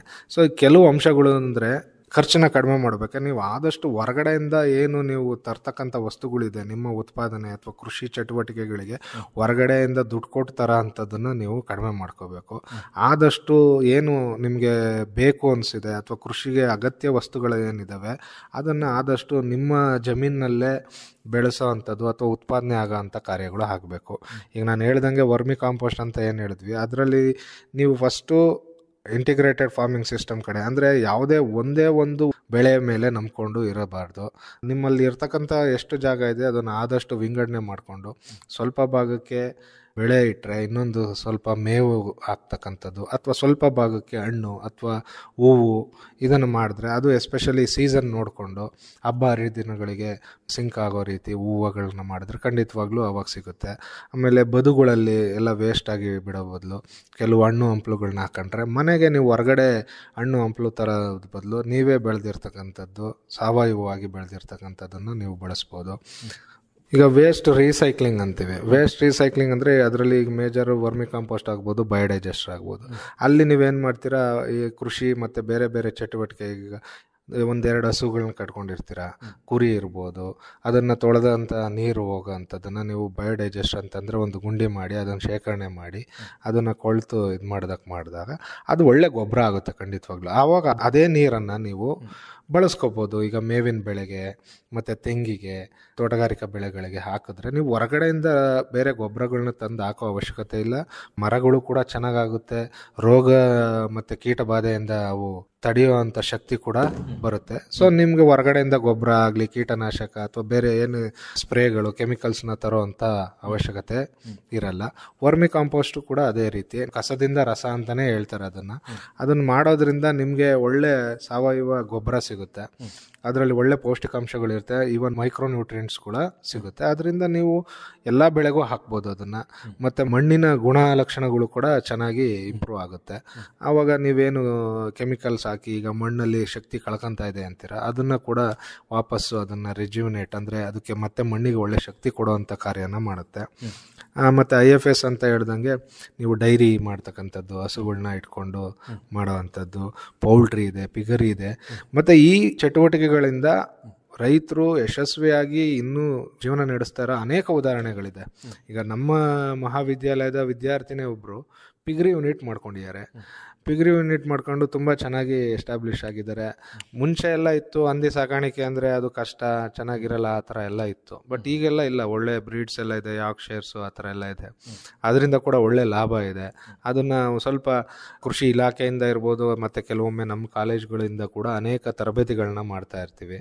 ಅದರಲ್ಲಿ ನೀವು ಸಂಪರ್ಕ ಮಾಡಿಕೊಂಡು ಅದರಲ್ಲಿ ನೀವು ಮಾಹಿತಿ ತಿಳ್ಕೊಂಡಿದ್ದೆ ಆಗದಲ್ಲಿ ಡೈರಿ ಮಾಡೋವಂಥದ್ದು, ವೈಜ್ಞಾನಿಕವಾಗಿ ಹೊಸ ತಂತ್ರಜ್ಞಾನಗಳನ್ನ ಬಳಸಿ ಡೈರಿ ಮಾಡೋವಂಥದ್ದು, ಪಿಗರಿ ಮಾಡೋವಂಥದ್ದು, ಎಲ್ಲಿ ನಾವು ಗೊತ್ತಿಲ್ಲದಲೇ ಹೆಚ್ಚು ಖರ್ಚುಗಳನ್ನ ಮಾಡ್ತಾ ಇದ್ದೀವಿ, ಎಲ್ಲಿ ಅದನ್ನು ಕಡಿಮೆ ಮಾಡ್ಬೋದು ಅನ್ನೋದ್ರ ಬಗ್ಗೆ ಮಾಹಿತಿ ತಿಳ್ಕೊಂಡು ಮಾಡ್ಕೋಬೋದು. ಮತ್ತು ಈಗ ಡಾಗ್ ಬ್ರೀಡಿಂಗ್ ಎಲ್ಲ ಸ್ಟಾರ್ಟ್ ಆಗಿದೆ. ರೈತರು ಎಲ್ಲ ಅನ್ಕೊತಾರೆ ಏನಪ್ಪ ಡಾಗ್ ಬ್ರೀಡಿಂಗ್ ಅಂದರೆ ಅದೊಂದು ದೊಡ್ಡ ಬಿಸ್ನೆಸ್ಸು ಅಥವಾ ಉದ್ಯಮೆ, ಅದಕ್ಕೆ ನಾವೇನೋ ಸಪ್ರೇಟ್ ಬಿಲ್ಡಿಂಗ್ ಕಟ್ಟಬೇಕು, ಒಂದು ಸ್ಟ್ರಕ್ಚರ್ ಬೇಕು, ಆ ಥರದ್ದೆಲ್ಲ ಏನಿಲ್ಲ. ನೀವೇನು ನಿಮ್ಮ ಭೂಮಿಲಿ ಇರುತ್ತೆ ಅಲ್ಲೇ ಒಳ್ಳೆ ಬ್ರೀಡ್ದು ನೀವು ಗಂಡಾಯಿ, ಹೆಣ್ಣಾಯಿ ಮತ್ತು ಬೇರೆ ಒಂದು 2-3 ಥರದ್ದು ತಂದು ಇಟ್ಕೊಂಡ್ರೆ ನಿಮಗೂ ಸೇಫ್ಟಿ ಆಗುತ್ತೆ, ನಿಮ್ಮ ಜಮೀನಿಗೂ ಸೇಫ್ಟಿ ಆಗುತ್ತೆ. ಅದು ನ್ಯಾಚುರಲ್ ಪ್ರೋಸೆಸ್ಸಲ್ಲೇ ಏನು ಮರಿಗಳು ಹಾಕ್ತವೆ ಅದಕ್ಕೆ ತುಂಬಾ ಬೇಡಿಕೆಗಳಿದ್ದಾವೆ. ಅದನ್ನು ನೀವು ಮರಿ ಹಾಕಿದಾಗ ಸ್ವಲ್ಪ ನೋಡಿಕೊಂಡು ನೀವು ಮಾರೋದ್ರಿಂದ ನಿಮಗೆ ಮಧ್ಯ ನಿಮ್ಮ ಖರ್ಚುಗಳಿಗೆ ನಿಮಗೆ ದುಡ್ಡು ಸಿಗುತ್ತೆ. ಅದು ನೀವು ಆರ್ಥಿಕವಾಗಿ ನಿಮಗೆ ಸಹಾಯ ಮಾಡುತ್ತೆ. ಡಾಗ್ ಬ್ರೀಡಿಂಗ್ ಅಂದರೆ ನೀವು ದೊಡ್ಡ ಮಟ್ಟದಲ್ಲಿ ಮಾಡಬೇಕು ಅಂತ ಏನಿಲ್ಲ, ನಿಮ್ಮ ಜಮೀನಿಗೆ ನಿಮಗೆ ಎಷ್ಟು ಅನುಕೂಲ ಆಗುತ್ತೋ ಸ್ವಲ್ಪ ಬಂಡವಾಳ ಹಾಕ್ಕೊಂಡು ಮಾಡ್ತಾ ಹೋದರೆ ಖಂಡಿತವಾಗ್ಲೂ ಅದರಲ್ಲೂ ಕೂಡ ನೀವು ಲಾಭ ಗಳಿಸ್ಬೋದು. ರ್ಯಾಬಿಟ್ ಇದೆ, ಅದೇ ರೀತಿ ಮಲ ಸಾಕಾಣಿಕೆಗಳನ್ನ ಮಾಡ್ಬೋದು. ಚಿಕ್ಕದಾಗಿ, ದೊಡ್ಡ ಮಟ್ಟದಲ್ಲಿ 30-40 ತರ್ರಿ ಅನ್ನೋಂಥದ್ದೇನಿಲ್ಲ, 2, 4, 6 ಈ ರೀತಿ ಚಿಕ್ಕದಾಗಿ ಇಟ್ಕೊಂಡು ಮಾಡೋದ್ರಿಂದ ಖಂಡಿತವಾಗ್ಲೂ ನಿಮಗೆ ಖರ್ಚುಗಳಿಗೆ ಅವಾಗ ತಿಂಗಳಿಗೆ 2 ತಿಂಗಳಿಗೆ 3 ತಿಂಗಳಿಗೆ ಒಂದ್ಸಲಿ ಈ ರೀತಿ ನಿಮಗೆ ಹಣ ಸಿಗುತ್ತೆ. ಆವಾಗ ನೀವು ಸಾಲ ಮಾಡೋ ಅಂಥ ಪರಿಸ್ಥಿತಿ ಬರಲ್ಲ. ನಿಮಗೇನು ಅಗತ್ಯ ಖರ್ಚುಗಳಿರುತ್ತೆ ಅದನ್ನು ಅದರಲ್ಲಿ ನೀವು ಪೂರೈಕೆ ಮಾಡ್ಕೋಬೋದು. ಅದೇ ರೀತಿ ತೋಟಗಾರಿಕೆ, ನಾನೀಗ ಆಲ್ರೆಡಿ ಹೇಳ್ದಂಗೆ ಹಣ್ಣು ಹಂಪಲುಗಳನ್ನ ಹಾಕೊಳೋದು, ಸ್ವಲ್ಪ ಭಾಗದಲ್ಲಿ ಹೂವು ಹಾಕೊಳೋದು, ಕಿಚನ್ ಗಾರ್ಡನ್ ಮಾಡ್ಕೊಳೋದು, ಅಂದರೆ ಮನೆ ಹತ್ರ ಇರ್ತಕ್ಕಂಥ ಸ್ವಲ್ಪ ಜಾಗದಲ್ಲೇ ಮಾಡೋದ್ರಿಂದ ನಿಮಗೆ ದಿನನಿತ್ಯ ಆಹಾರ ಪೂರೈಕೆಗೆ ಬೇಕಾದಂಥ ತರಕಾರಿಗಳು ಫ್ರೆಶ್ ಆಗಿ ಸಿಗುತ್ತೆ, ಸೊಪ್ಪುಗಳು ಸಿಗ್ತದೆ. ಮತ್ತು ಮೆಡಿಸಿನಲ್ ಪ್ಲಾಂಟ್ ಮಾಡ್ಕೋಬೋದು. ಮತ್ತು ಮರ ಗಿಡಗಳು ಬದುಗಳಲ್ಲಿ ಹಾಕಿರ್ತೀರ, ಅದ್ರ ಎಲೆಗಳನ್ನು ಕಟ್ ಮಾಡಿಬಿಟ್ಟು ಅಲ್ಲೇ ಮಣ್ಣಲ್ಲಿ ಹಾಕೋದ್ರಿಂದ ಮಲ್ಚಿಂಗ್ ಆಗುತ್ತೆ. ಅಂದರೆ ನಿಮ್ಗೆ ಯಾವಾಗ ಮಳೆ ಸ್ವಲ್ಪ ಜಾಸ್ತಿ ದಿನಗಳ ಕಾಲ ಬರಲ್ವೋ ಆವಾಗ ಅದು ಮಾಡೋದ್ರಿಂದ ಮಣ್ಣಲ್ಲಿ ತೇವಾಂಶಗಳನ್ನ ಉಳಿಸ್ಕೋಬೋದು. ಆವಾಗ ನೀವು ಇನ್ನೊಂದ್ಸಲಿ ನೀರು ಹಾಯಿಸೋದು ಅಂತ ಕೆಲಸಗಳು ಕಡಿಮೆ ಮಾಡಿದಾಗ ನಿಮ್ಗೆ ಓವರ್ ಆಲ್ ಬೆಳೆಯಲ್ಲಿ 1 ಅಥವಾ 2 ಸಲ ನೀರು ಹಾಯಿಸೋದು ಉಳಿತು ಅಂದರೆ ನಿಮ್ಗೆ ಎಷ್ಟೋ ಖರ್ಚು ಕಡಿಮೆ ಆಗಿರುತ್ತೆ. ಅದನ್ನೆಲ್ಲ ನೀವು ಗಮನ ಇಟ್ಕೋಬೇಕು. ಮತ್ತು ರೈತರು ಏನು ಅಂದರೆ ಏನು ಉತ್ಪಾದನೆ ಬರುತ್ತೆ ಅದನ್ನು ತಗೊಂಡೋಗಿ ಮಾರ್ಕೆಟಿಗೆ ಕೊಟ್ಬಿಟ್ರೆ ಸಾಕಪ್ಪ ಅನ್ನೋಂಥ ಒಂದು ಮನಸ್ಥಿತಿಯಲ್ಲಿದೆ. ಈಗ ಏನಂದರೆ ಸ್ವಲ್ಪ ಮೌಲ್ಯವರ್ಧನೆಗಳನ್ನ ಮಾಡ್ತಕ್ಕಂಥದ್ದು, ಅದನ್ನು ಪ್ರೋಸೆಸ್ ಮಾಡೋ ಅಂಥದ್ದು ಅನೇಕ ಲಾಭಗಳಿದೆ. ಈಗ ರಾಗಿಯಿಂದ ಅನೇಕ ಪ್ರಾಡಕ್ಟ್ಸ್ ಬಂದಿದೆ. ನಮ್ಮ ಕಾಲೇಜಲ್ಲಿ ಆಹಾರ ತಂತ್ರಜ್ಞಾನ ವಿಭಾಗ ಇದೆ, ಅಲ್ಲೂ ಕೂಡ ಅನೇಕ ತರಬೇತಿಗಳನ್ನ ಕೊಡ್ತಾರೆ. ಅದರಲ್ಲಿ ಬಂದರೆ ಬೇರೆ ಬೇರೆ ಕೃಷಿ ಬೆಳೆ ಉತ್ಪನ್ನಗಳಿಂದ ಬೇರೆ ಬೇರೆ ಮೌಲ್ಯವರ್ಧಿತ ಉತ್ಪನ್ನಗಳನ್ನ ಮಾಡೋದು, ಬಿಸ್ಕೆಟ್ ಮಾಡೋದಾಗ್ಬೋದು, ಹಪ್ಪಳ ಮಾಡೋದಾಗ್ಬೋದು, ಉಪ್ಪಿನಕಾಯಿ ಮಾಡೋದು, ಈ ರೀತಿ ಅನೇಕ ಚಟುವಟಿಕೆಗಳಲ್ಲಿ ಏನಂದರೆ ಮನೇಲಿ ಇರ್ತಾರೆ. ಈಗ ಎಲ್ಲ ವರ್ಷ ಪೂರ್ತಿ ಕೃಷಿ ಇರಲ್ಲ, ಕೆಲವೊಂದು ಕಮ್ಮಿ ಆಫ್ ಸೀಸನ್ ಅಂತ ಏನು ಹೇಳ್ತೀವಿ ಬೇಸಿಗೆ ಕಾಲದಲ್ಲಿ, ಅಥವಾ ನಿಮ್ಮ ಇರ್ತಕ್ಕಂಥ ನೀರಾವರಿ ಪರಿಸ್ಥಿತಿಯಲ್ಲಿ ಹಿಂಗಾರಲ್ಲಿ ಮಾಡಲಿಕ್ಕಾಗಲ್ಲ. ಅಂಥ ಟೈಮಲ್ಲಿ ಎಸ್ಪೆಷಲಿ ಹೆಣ್ಮಕ್ಳುಗಳು ಎಲ್ಲ ಇರ್ತಾರೆ, ಒಂದು ಸಂಘಗಳ ಥರ ಮಾಡಿಕೊಂಡು ಚಿಕ್ಕದಾಗಿ ಎಲ್ಲ ಸೇರಿಕೊಂಡು ಖಂಡಿತವಾಗ್ಲೂ ಈಗ ಮೌಲ್ಯವರ್ಧಿತ ಉತ್ಪನ್ನಗಳನ್ನ ಪ್ರೊಸೆಸಿಂಗು, ವ್ಯಾಲ್ಯೂ ಅಡಿಷನ್ನು, ಪ್ಯಾಕಿಂಗ್ಗಳನ್ನ ಮಾಡೋದ್ರಿಂದ ನಿಮಗೆ ಸಿಗೋ ಅಂಥ ರೇಟ್ ರೇಟ್ ಏನಿರುತ್ತೆ, ಈಗ 20 ರೂಪಾಯಿ ಸಿಗೋ ಕಡೆ ನೀವು ಒಂದು ಸ್ವಲ್ಪ ಇನ್ನೊಂದು 2 ರೂಪಾಯಿ ಖರ್ಚು ಮಾಡಿದ್ರೆ 25 ರೂಪಾಯಿನೋ 30 ರೂಪಾಯಿನೋ ಸಿಗುತ್ತೆ. ಆ 1 ರೂಪಾಯಿ 2 ರೂಪಾಯಿ ಹೆಚ್ಚು ಲಾಭ ಮಾಡ್ತಾ ಹೋದಾಗ ಸ್ಟಾರ್ಟಿಂಗ್ ನಿಮಗೆ 20 ರೂಪಾಯಿ 30 ರೂಪಾಯಿ ಅನಿಸ್ಬೋದು. ನೀವು ಅದನ್ನೇ ಬೆಳೆಸ್ತಾ ಹೋದಾಗ ದೊಡ್ಡ ಮಟ್ಟದಲ್ಲಿ ಹೋದಾಗ ಖಂಡಿತವಾಗ್ಲೂ ಅದು ಆರ್ಥಿಕವಾಗಿ ನಿಮಗೆ ಚೆನ್ನಾಗಿ ಸಿಗುತ್ತೆ. ಅದನ್ನು ನಾವೀಗ ಕೋಆಪರೇಟಿವ್ ಮೋಡ್ ಅಂತ ಹೇಳ್ತೀವಿ. ಎಲ್ಲ ಸೇರ್ಕೊಂಡು ಮಾಡೋದ್ರಿಂದ ಏನಂದರೆ, ನೀವು ಏನೇ ಒಂದು ಇನ್ಪುಟ್ಸ್ ಅಥವಾ ನೀವು ರಾ ಮೆಟೀರಿಯಲ್ಸ್ನ ನೀವೇನು ಪರ್ಚೇಸ್ ಮಾಡುವಾಗ ನಿಮಗೆ ಖರ್ಚಲ್ಲಿ ಕಡಿಮೆ ಸಿಗುತ್ತೆ. ನೀವು ಜಾಸ್ತಿ ಜನ ಇದ್ದೀವಿ, ಜಾಸ್ತಿ ಕ್ವಾಂಟಿಟಿಲಿ ತಾಂತಾ ಇದ್ದೀವಿ ಅಂದ್ಬಿಟ್ಟು ನೀವು ಕಡಿಮೆ ಬೆಲೆಗೆ ತರ್ಬೋದು. ಅದೇ ರೀತಿ ಮಾರುವಾಗೂ ಕೂಡ ನಿಮ್ಮ ಹತ್ರ ಜಾಸ್ತಿ ಉತ್ಪನ್ನ ಇರುತ್ತೆ, ನೀವು ಬೆಲೆನ ಡಿಮ್ಯಾಂಡ್ ಮಾಡಿ ಪಡ್ಕೋಬೋದು. ಮತ್ತು ಕಸ್ಟಮೈರಿಂಗ್ ಅಂತ ಈಗ ನಮ್ಮ ಸರ್ಕಾರದವರೆಲ್ಲ ಮಾಡಿದ್ದಾರೆ, ಅದು ಎಲ್ಲ ಕಡೆ ಇನ್ನೂ ರೀಚ್ ಆಗಿಲ್ಲ. ಒಂದು ಪ್ರಯತ್ನ ನಡೀತಾ ಇದೆ, ಹೋಗ್ತಾ ಇದೆ. ಸೊ ನಿಮ್ಮಲ್ಲೇ ಇರ್ತಕ್ಕಂಥ ಮೆಷಿನರೀಸ್ನ ನೀವು ಮಾತ್ರ ಯೂಸ್ ಮಾಡಿಕೊಂಡು ಬೇರೆ ಟೈಮಲ್ಲಿ ಐಡಲ್ ಆಗಿಬಿಟ್ಟಿರ್ತೀವಿ. ಟ್ಯಾಕ್ಟರ್ ಆಗ್ಬೋದು, ಯಾವುದು ಹಾರ್ವೆಸ್ಟರ್ ಇರ್ಬೋದು, ಅಥವಾ ಏನು ಕಳೆ ಕೀಳೋಂಥ ಯಂತ್ರಗಳು, ಈ ರೀತಿ ಎಲ್ಲ ಐಡಲ್ ಆಗಿ ಇಡೋ ಬದಲು ಅದನ್ನು ನೀವು ಬೇರೆ ನಿಮ್ಮ ಊರಲ್ಲಿ ಇರೋ ಬೇರೆ ರೈತರಿಗೆ ಅವಶ್ಯಕತೆ ಇರೋರಿಗೆ ರೆಂಟಲ್ ಬೇಸಿಸ್ ಮೇಲೆ ಕೊಡಿ. ಆವಾಗ ನಿಮಗೂ ಕೂಡ ಅದು ಐಡಲ್ ಆಗಿರಲ್ಲ, ವರ್ಕಿಂಗ್ ಆಗುತ್ತೆ, ರಿಪೇರಿಗೆ ಬರೋದು ಕಡಿಮೆ ಆಗುತ್ತೆ. ಅಥವಾ ಅದ್ರ ರಿಪೇರ್ ಮೇಂಟೆನೆನ್ಸ್ ಖರ್ಚುಗಾರು ನಿಮಗೆ ಬೇರೆ ಕಡೆಯಿಂದ ತಗೋಬೋದು. ಈ ರೀತಿ ರೆಂಟಲ್ ಬೇಸಿಸ್ ಮೇಲೆ ನಿಮ್ಮ ಹತ್ರ ಇರ್ತಕ್ಕಂಥ ಸಲಕರಣೆಗಳು ಅಥವಾ ಯಂತ್ರಗಳನ್ನು ನೀವು ಬೇರೆಯವ್ರಿಗೆ ಕೊಡೋ ಅಂಥ ಪ್ರಯತ್ನ ಮಾಡಬೇಕು. ಮತ್ತು FPO ಎಲ್ಲ ಇದೆ, ಈಗ FPOs ಬೆಳೀತಾ ಇದೆ. ಮತ್ತು ಹೊಸ ಟೆಕ್ನಾಲಜಿ ನಿಮ್ಗೀಗ ಡ್ರೋನ್ ಬಂದಿದೆ, AI ಮಾತಾಡೋಂಗೆ ಆಗಿದ್ದೀವಿ ನಾವೀಗ. ಇವತ್ತು ಹೊಸ ತಂತ್ರಜ್ಞಾನಗಳು ಏನು ಬಂದಿದ್ದಾವೋ ಇವು ಹೆಚ್ಚು ನಮ್ಮ ಕೃಷಿಕರಿಗೆ ಅನುಕೂಲವನ್ನು ಉಂಟು ಮಾಡ್ತಾ ಇದ್ದಾವೆ ಅನ್ನುವಂಥದ್ದು. ಇದು ಇವತ್ತೇನು ಮಾನವ ಶಕ್ತಿ ಕಡಿಮೆ ಆಗ್ತಾ ಇದೆಯೋ, ಕೃಷಿ ಕಾರ್ಮಿಕರು ದೊರಕ್ತಾ ಇಲ್ವೋ, ಆ ಕೆಲಸವನ್ನು ಮಾಡಲಿಕ್ಕೆ ಹೊಸ ತಂತ್ರಜ್ಞಾನಗಳು ಅನುಕೂಲವನ್ನು ಉಂಟು ಮಾಡ್ತಾ ಇದ್ದಾವೆ. ಅದ್ರ ಜೊತೆಗೆ ತಾವಾಗಲೇ ಪ್ರಾರಂಭದಲ್ಲಿ ಹೇಳಿದಾಗೆ ರೈತರ ಖರ್ಚನ್ನು ಕಡಿಮೆ ಮಾಡುವ ನಿಟ್ಟಿನಲ್ಲೂ ಕೂಡ ಈ ಹೊಸ ತಂತ್ರಜ್ಞಾನಗಳು ಬಹಳ ನೆರವಾಗ್ತಾ ಇದ್ದಾವೆ. ಈ ನಿಟ್ಟಿನಲ್ಲಿ ಹೊಸ ಹೊಸ ತಂತ್ರಜ್ಞಾನಗಳು ಏನೇನು ಇದ್ದಾವೆ, ಅವು ಕೃಷಿಯಲ್ಲಿ ಹೇಗೆ ನೆರವಾಗ್ತವೆ ಅನ್ನುವಂಥ ವಿಚಾರಗಳನ್ನು ತಿಳಿಸ್ಕೊಡಿ ಸರ್. ಈಗ ನಾವು ಆಲ್ರೆಡಿ ಡಿಸ್ಕಸ್ ಮಾಡ್ತಾ ಇರ್ತಾರೆ ಜನ, ನಮಗೆ ಹಳ್ಳಿ ಕಡೆ ಕೂಲಿಗೆ ಸಿಗಲ್ಲ ಜನ, ಎಲ್ಲ ಸಿಟಿ ಕಡೆ ಹೋಗ್ತಾ ಇದ್ದಾರೆ. ಸಿಕ್ಕರೂ ಅವ್ರಿಗೆ ಕೂಲಿ ಜಾಸ್ತಿ, ಅವ್ರ ಖರ್ಚನ್ನ ಕೊಡೋಕ್ಕಾಗಲ್ಲ, ಅಥವಾ ನಮ್ಮಲ್ಲಿ ಅಷ್ಟು ಶಕ್ತಿ ಇಲ್ಲ ಅನ್ನುವಂಥದ್ದು. ಈಗ ಅದರಿಂದ ಸುಮಾರು ಯಂತ್ರಗಳು ಬಂದಿದ್ದಾವೆ. ಡ್ರೋನ್ ಬಂದಿದೆ ಔಷಧಿ ಸಿಂಪಡಣೆ ಮಾಡಲಿಕ್ಕೆ ಎಲ್ಲದಕ್ಕೂ. ಸೊ ಡ್ರೋನ್ ನಿಜವಾಗ್ಲೂ ಒಂದು ಒಳ್ಳೆ ಆವಿಷ್ಕಾರ ಕೃಷಿ ಇದರಲ್ಲಿ. ನಮ್ಮ ದೇಶದಲ್ಲಿ ಈಗ ಅಥವಾ ನಮ್ಮ ರೈತರು ಹೇಳೋದೇನಂದರೆ, ನನ್ನ ಹತ್ರ ಕಡಿಮೆ ಜಮೀನಿದೆ, ಅದಕ್ಕೆ ಅಷ್ಟೊಂದು ಇಟ್ಕೊಂಡು ನಾನು ಹೆಂಗೆ ಮಾಡಲಿ ಅಂತ. ಅದಕ್ಕೇನೆ ನಾನು ಹೇಳ್ತೀನಲ್ಲ, ರೈತರೆಲ್ಲ ಸೇರಬೇಕು. ಊರಲ್ಲಿ ಒಂದೇ ಬೆಳೆ ಬೆಳೀತಿರೋ ಸುಮಾರು ಜನ ಎಲ್ಲ ಸೇರಿಕೊಂಡಾಗ ಅದನ್ನು ಒಂದು ದಿನಕ್ಕೆ ಅಂತ ತೊಗೊಂಬಂದರೆ ಬಾಡಿಗೆ, ಅದನ್ನೆಲ್ಲ ಹಂಚ್ಕೊಂಡು ಖಂಡಿತವಾಗ್ಲೂ ಮಾಡಿದಾಗ, ಸೊ ನೀವು ಒಂದೇ ಇರೋ ಅಂಥ ಸ್ವಲ್ಪ ಜಮೀನಿಗೆ 4 ಜನ 5 ಜನ ಕೂಲಿಯವ್ರನ್ನ ಕರೆಸಿ 1000-2000 ಕೊಡೋ ಬದಲು ಅದೇ 3000-4000 ಕೊಟ್ಟರೆ ಒಂದಿನ ಡ್ರೋನ್ ಬಳಸ್ಕೊತೀರ. 4-5 ಜನ ಸೇರ್ ಮಾಡಿದ್ರೆ ಒಬ್ರೊಬ್ರಿಗೆ 400-500 ರೂಪಾಯಿ. ಅಂದರೆ ಈ ರೀತಿ ಒಂದು ಉದಾಹರಣೆ ಕೊಟ್ಟಿದ್ದು. ಸೇರಿಕೊಂಡು ಮಾಡಿದಾಗ ಖಂಡಿತವಾಗ್ಲೂ ಖರ್ಚು ಕಡಿಮೆ ಆಗುತ್ತೆ. ಯಂತ್ರಗಳನ್ನು ಮಾಡಿಸಿದಾಗ ಕಡಿಮೆ ಸಮಯದಲ್ಲಿ ಮಾಡ್ಕೋಬೋದು. ಸೆನ್ಸಾರ್ಸ್ಗಳೆಲ್ಲ ಬಂದಿದೆ ಈಗ ಇರಿಗೇಷನ್ನು, ಅದರಲ್ಲೆಲ್ಲ ಆಟೋ ಆನ್ ಆಗುತ್ತೆ, ಆಟೋ ಆಫ್ ಆಗುತ್ತೆ. ಮೊಬೈಲಲ್ಲಿ ಕೂಡ ಬಳಸ್ಕೋಬೋದು. ರೈತರಿಗೆ ಮೊಬೈಲಲ್ಲಿ ಎಲ್ಲೋ ಇದ್ದು ಯಾವಾಗ ಬೇಕೋ ಆವಾಗ ನಾವು ನೀರು ಹಾಯಿಸ್ಕೋಬೋದು, ಆನ್ ಮಾಡ್ಕೋಬೋದು, ಆಫ್ ಮಾಡ್ಕೋಬೋದು. ಈ ರೀತಿ ಎಲ್ಲ ವ್ಯವಸ್ಥೆಗಳಿದೆ. ರೈತರಿಗೆ ಕೆಲವ್ರಿಗೆ ಇನ್ನೂ ಈ ಮಾಹಿತಿ ಹೋಗಿಲ್ಲ, ಅಥವಾ ನನಗೆ ಅದೆಲ್ಲ ಗೊತ್ತಾಗಲ್ಲ, ಅದೆಲ್ಲ ನಮ್ಗೆ ಯಾಕಪ್ಪ ಅನ್ನೋವಂಥ ಒಂದು ಮನಸ್ಥಿತಿಗೆ ಬಂದಿದ್ದಾರೆ. ಅದನ್ನೆಲ್ಲ ಬಿಟ್ಟು ನಾನು ಕಲಿಬೇಕು, ಇದೇನೋ ಹೊಸದೊಂದಿದೆ, ನಾನು ನಮ್ಮ ಜಮೀನಲ್ಲಿ ಇದನ್ನು ಬಳಸಬೇಕು ಅನ್ನೋದು ಮಾಡಿದಾಗ ಏನು ಈಗ ಕೂಲಿ ಕಾರ್ಮಿಕ ಅಥವಾ ಲೇಬರ್ ಪ್ರಾಬ್ಲಮ್ ಏನಿದೆ ಅದನ್ನು ಖಂಡಿತವಾಗ್ಲೂ ನಾವು ಮ್ಯಾನೇಜ್ ಮಾಡಿಕೊಂಡು ನಮ್ಮ ಉತ್ಪಾದನೆಗೆ ಏನು ತೊಂದರೆ ಆಗದಲ್ಲೇ ಖರ್ಚನ್ನು ಕೂಡ ಕಡಿಮೆ ಮಾಡಿಕೊಂಡು ಮಾಡ್ತಾ ಹೋಗ್ಬೋದು ಸರ್. ಇತ್ತೀಚೆಗೆ AI ತಂತ್ರಜ್ಞಾನ ಅನ್ನುವಂಥದ್ದು ಇಡೀ ವಿಶ್ವದಲ್ಲಿ ಒಂದು ದೊಡ್ಡ ಕ್ರಾಂತಿಯನ್ನು ಉಂಟು ಮಾಡಿದೆ. ಆರ್ಟಿಫಿಷಿಯಲ್ ಇಂಟೆಲಿಜೆನ್ಸಿ ಅಂತ ಹೇಳಿ ನಾವು ಇದನ್ನು ಕರಿತೀವಿ. ಸಾಮಾನ್ಯವಾಗಿ ITBTಯಲ್ಲಿ ಹೆಚ್ಚಾಗಿ ಬಳಕೆ ಆಗುತ್ತೆ ಅನ್ನುವಂಥ ಭಾವನೆ ನಮ್ಮ ಸಾಮಾನ್ಯ ಜನರಲ್ಲಿ ಇರತಕ್ಕಂಥದ್ದು. ಈ AI ತಂತ್ರಜ್ಞಾನ ಅನ್ನುವಂಥದ್ದು ಕೃಷಿಯಲ್ಲಿ ಹೇಗೆ ನೆರವಾಗುತ್ತೆ ಸರ್? ಈಗ ಟೆಕ್ನಾಲಜಿ ಅನ್ನೋದು ಯಾವುದೇ ಒಂದು ವ್ಯಕ್ತಿ ಆಗಲಿ ಅಥವಾ ಒಂದು ವ್ಯವಸ್ಥೆ ಇದಕ್ಕಷ್ಟೇ ಸೀಮಿತ ಆಗಿರಲ್ಲ. ಅದನ್ನು ನಾವು ಯಾವ ರೀತಿ ಬಳಸ್ಕೊತೀವಿ ಅನ್ನೋದ್ರ ಮೇಲೆ ಹೋಗುತ್ತೆ. ಮತ್ತು ಕೃಷಿ ಅನ್ನೋದು ಏನಂದರೆ ವಿವಿಧತೆ ಅಥವಾ ವೈಭಿನ್ಯತೆ ಜಾಸ್ತಿ ಇದೆ, ಅಂದರೆ ಡಿಫ್ರೆನ್ಸಸ್ ಜಾಸ್ತಿ ಇರುತ್ತೆ. ಅದನ್ನು ಒಂದು ಕಡೆ ಬಳಸಿದ್ದನ್ನು ಇನ್ನೊಂದು ಕಡೆ ಬಳಸೋದು ಕಷ್ಟ ಅನ್ನೋದು ಒಂದೇ ಕಾರಣಕ್ಕೋಸ್ಕರ ಇದು ಕೃಷಿಲಿ ಆಗಲ್ಲ ಅಂತ ಅನ್ಕೋಬಾರ್ದು. ಈಗ ಡ್ರೋನ್ ಕೂಡ ಮುಂಚೆ ಎಲ್ಲ ಆಗಲ್ಲ ಅಂತ ಇದ್ರು, ಈಗ ಎಲ್ಲದಕ್ಕೂ ಬಳಸೋಕೆ ಸ್ಟಾರ್ಟ್ ಮಾಡಿದ್ದಾರೆ. ಅದೇ ರೀತಿ ಅದರಲ್ಲಿ ರಿಸರ್ಚ್ ನಡೀತಾ ಹೋದಷ್ಟು ಬೆಳವಣಿಗೆಗಳಾಗ್ತಾ ಹೋಗುತ್ತೆ. ಈಗ AI ಅಂದರೆ ಈಗ ಎಲ್ಲಿವರೆಗೂ ಹೋಗಿದೆ ಅಂದರೆ, ಒಂದು ಫೋಟೋ ಹೊಡೆದ್ಬಿಟ್ಟು ನಾವು ಗಿಡದ ಹೊಡೆದ್ರೆ ಅದಕ್ಕೆ ಯಾವ ರೋಗ ಬಂದಿದೆ, ಅದಕ್ಕೆ ಏನು ಸಿಂಪಡಣೆ ಮಾಡಬೇಕು ಅನ್ನೋಂಥ ಆ್ಯಪ್ಗಳೆಲ್ಲ ಬಂದಿದೆ ಈಗ ಆಲ್ರೆಡಿ. ಸುಮಾರು ಆ್ಯಪ್ಸ್ ಇದ್ದಾವೆ, ಮತ್ತು ಅಲ್ಲಿ ಎಲ್ಲ ಎಕ್ಸ್ಪರ್ಟ್ಸ್ ಇರ್ತಾರೆ. ಸೊ ನೀವು ನಿಮ್ಮಲ್ಲಿ ಜಮೀನಲ್ಲಿ ಆಗಿರೋಂಥ ತೊಂದರೆನ ಯಾವುದೋ ಒಂದು ಕೃಷಿ ವಿಜ್ಞಾನಿಗಳನ್ನ ಮೀಟ್ ಮಾಡಬೇಕು, ಅಥವಾ ನಿಮ್ಮ ಊರಿಂದ ತುಂಬ ದೂರ ಇದೆ, ಅದು ಊರ ಹತ್ರದಲ್ಲಿ ಯಾರು ಅಷ್ಟು ಗೊತ್ತಿರೋವಂಥವ್ರು ಇಲ್ಲ ಅನ್ನೋವಂಥ ಭಾವನೆ ಈಗೇನಿಲ್ಲ. AI ಬಳಕೆ ಮಾಡಿಕೊಂಡು ಈಗ ಆ್ಯಪ್ಸ್ ಎಲ್ಲ ಏನು ಆಗಿದೆ ಅದಕ್ಕೆಲ್ಲ ಈಗ ಅದನ್ನು ಯೂಸ್ ಮಾಡೋಕ್ಕೆ ಸ್ಟಾರ್ಟ್ ಮಾಡ್ತಾ ಇದ್ದಾರೆ. ನೀವು ಅಲ್ಲೇ ಇಟ್ಕೊಂಡು ಫೋಟೋ ಹೊಡೆದು ಆ ಆ್ಯಪಿಗೆ ಹಾಕ್ಬಿಟ್ಟು ಇದೇನು ಅಂತ ಹೇಳಿದ್ರೆ ಇನ್ನೆಲ್ಲೋ ದೂರದಲ್ಲಿರೋವಂಥ ಅದಕ್ಕೆ ಸಂಬಂಧಪಟ್ಟ ಎಕ್ಸ್ಪರ್ಟ್ಸ್ ಏನಿರ್ತಾರೆ, ಅಂದರೆ ನಮ್ಮಲ್ಲೂ ಕೂಡ ಕೀಟಗಳಿಗೆ ಬೇರೆ ಎಕ್ಸ್ಪರ್ಟ್ಸ್ ಇರ್ತಾರೆ, ರೋಗ ಬಾಧೆಗೆ ಬೇರೆ ಇರ್ತಾರೆ, ಮಣ್ಣು ಬಗ್ಗೆ ಮಾತಾಡೋ ಅಂಥವ್ರು ಇರ್ತಾರೆ, ತೋಟಗಾರಿಕೆ ಬೆಳೆ ಬಗ್ಗೆ ಈ ಥರ ಇರ್ತಾರೆ. ನೀವು ಏನೋ ಒಂದು ಫೋಟೋ ಹೊಡೆದು ಹಾಕಿದ್ರೆ ಅದೇ ರೆಕಗ್ನೈಸ್ ಮಾಡಿ ನಿಮಗೂ ಕೂಡ ಹೇಳುತ್ತೆ, ಅದೇ ರೀತಿ ಎಕ್ಸ್ಪರ್ಟ್ಸ್ ಕೂಡ ರೀಚ್ ಆಗುತ್ತೆ. ಸೊ ಆವಾಗ ಸಂಬಂಧಪಟ್ಟ ರೈತ ಮತ್ತು ಅಲ್ಲೇನು ಎಕ್ಸ್ಪರ್ಟ್ಸ್ ಇರ್ತಾರೆ ಅವ್ರು ಇಂಟ್ರ್ಯಾಕ್ಟ್ ಮಾಡಿಕೊಂಡು ಮಾಹಿತಿ ಪಡ್ಬೋದು. ಇಷ್ಟು ಲೆವೆಲ್ಗೆ ಹೋಗಿದೆ. ಇನ್ನು ಮುಂದಿನ ದಿನಗಳಲ್ಲಿ ಖಂಡಿತವಾಗ್ಲೂ AI ಮೂಲಕ ರೈತರಿಗೆ ಮತ್ತು ಕೃಷಿಗೆ ಖಂಡಿತವಾಗ್ಲೂ ಒಂದು ಒಳ್ಳೆ ಸಹಾಯ ಆಗುತ್ತೆ ಅಂತ ನಾನು ಭಾವಿಸ್ತೀನಿ ಈ ಸಂದರ್ಭದಲ್ಲಿ. ಈ ಸಾವಯವ ಕೃಷಿ ಮತ್ತು ನೈಸರ್ಗಿಕ ಕೃಷಿ ಇದು ನಮ್ಮ ಕೃಷಿಕರ ಆರ್ಥಿಕ ಅಭಿವೃದ್ಧಿಯಲ್ಲಿ ಹೇಗೆ ಕೆಲಸವನ್ನು ಮಾಡುತ್ತೆ ಅಂತೀರಿ?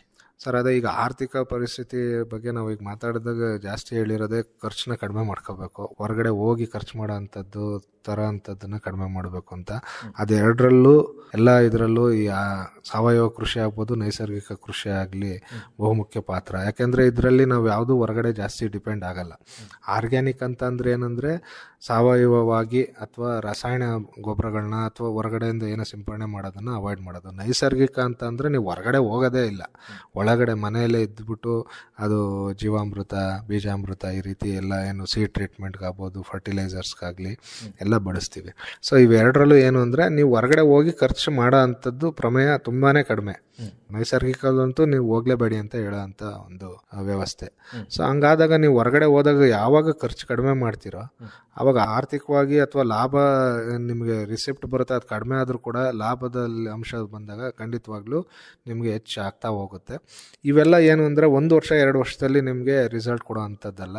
ಸ್ವಲ್ಪ ತಾಳ್ಮೆಯಿಂದ ಅದನ್ನು ಪಾಲಿಸ್ತಾ ಹೋದರೆ, ನಿಷ್ಠೆ ಇಟ್ಟರೆ ಅದರಲ್ಲಿ ಒಂದು 4 ವರ್ಷ 5 ವರ್ಷ ಆದಮೇಲೆ ಖಂಡಿತವಾಗ್ಲೂ ಇದು ನಿಮ್ಮನ್ನು ಕೈ ಹಿಡಿಯುತ್ತೆ. ಮುಂದಿನ ದಿನದಲ್ಲಿ ಸುಸ್ಥಿರವಾಗಿ ನಿಮಗೆ ಆರ್ಥಿಕ ಪರಿಸ್ಥಿತಿ ಹೆಚ್ಚಾಗುತ್ತೆ, ನಿಮ್ಮ ಮತ್ತು ಕುಟುಂಬದವ್ರಿಗೆ ಎಲ್ರಿಗೂ ಕೂಡ ಅದು ಸಹಾಯ ಮಾಡುತ್ತೆ. ಕೃಷಿಯಲ್ಲಿ ಆರ್ಥಿಕ ಅಭಿವೃದ್ಧಿಯ ಸಂಗತಿಗಳು ಹೇಗಿರಬೇಕು ಅನ್ನುವಂಥ ವಿಚಾರಗಳನ್ನು ಬಹಳ ವಿವರವಾಗಿ ತಿಳಿಸಿದ್ರಿ. ಈ ಬಗ್ಗೆ ಇನ್ನೂ ಹೆಚ್ಚಿನ ಮಾಹಿತಿ ಬೇಕು ಅಂತ ಹೇಳಿದರೆ ತಮ್ಮನ್ನು ಸಂಪರ್ಕ ಮಾಡ್ತಕ್ಕಂಥದ್ದು ಹೇಗೆ? ಕೃಷಿ ಮಾರುಕಟ್ಟೆ ಆಗ್ಬೋದು ಅಥವಾ ಕೃಷಿ ಆರ್ಥಿಕ ಪರಿಸ್ಥಿತಿಗಳ ಬಗ್ಗೆ ಯಾರಿಗೆ ಏನಾದ್ರು ನನ್ನ ಜೊತೆ ಡಿಸ್ಕಸ್ ಮಾಡಬೇಕು ಅಂದರೆ ಯಾವುದೇ ಟೈಮಲ್ಲಿ ಬೇಕಾದ್ರೂ ನನಗೆ ಕರೆ ಮಾಡ್ಬೋದು. ನನ್ನ ದೂರವಾಣಿ ಸಂಖ್ಯೆ 9739644863. ಸಂಪರ್ಕ ಸಂಖ್ಯೆಯನ್ನು ಮತ್ತೊಮ್ಮೆ ಹೇಳಿ. 9739644863. ಒಳ್ಳೆಯದು. ಡಾಕ್ಟರ್ ES ಶಶಿಕಿರಣ್ ಅವರೇ, ಇವತ್ತಿನ ಕಾರ್ಯಕ್ರಮದಲ್ಲಿ ಕೃಷಿಯಲ್ಲಿ ಆರ್ಥಿಕ ಅಭಿವೃದ್ಧಿಯ ಸಂಗತಿಗಳು ಈ ವಿಷಯಕ್ಕೆ ಸಂಬಂಧಪಟ್ಟ ಹಾಗೆ ಮಾಹಿತಿಯನ್ನು ಮಾಡಿಕೊಟ್ರಿ. ತಮಗೆ ಧನ್ಯವಾದಗಳು. ನಮಸ್ಕಾರ. ನಮಸ್ಕಾರ ಸರ್, ಧನ್ಯವಾದಗಳು. ಇದುವರೆಗೆ ಕೃಷಿಯಲ್ಲಿ ಆರ್ಥಿಕ ಅಭಿವೃದ್ಧಿಯ ಸಂಗತಿಗಳ ಕುರಿತಂತೆ ಹಾಸನದ ಕೃಷಿ ಮಹಾವಿದ್ಯಾಲಯದ ಸಹಾಯಕ ಪ್ರಾಧ್ಯಾಪಕರಾದ ಡಾಕ್ಟರ್ ES ಶಶಿಕಿರಣ್ ಅವರೊಂದಿಗಿನ ಸಂದರ್ಶನ ಕೇಳಿದಿರಿ. ರೈತ ಬಾಂಧವರೇ, ಇದೇ ಸರಣಿಯ ನಮ್ಮ ಮುಂದಿನ ಕಾರ್ಯಕ್ರಮದಲ್ಲಿ ಕೃಷಿಯಲ್ಲಿ ಸುಧಾರಿತ ಯಂತ್ರೋಪಕರಣಗಳ ಬಳಕೆ ಈ ಕುರಿತಂತೆ ಹಾಸನದ ಕೃಷಿ ಮಹಾವಿದ್ಯಾಲಯದ ಪ್ರಾಧ್ಯಾಪಕರಾದ ಡಾಕ್ಟರ್ T ನಾರಾಯಣಸ್ವಾಮಿ ಅವರೊಂದಿಗಿನ ಸಂದರ್ಶನವನ್ನ ಆಲಿಸಬಹುದು.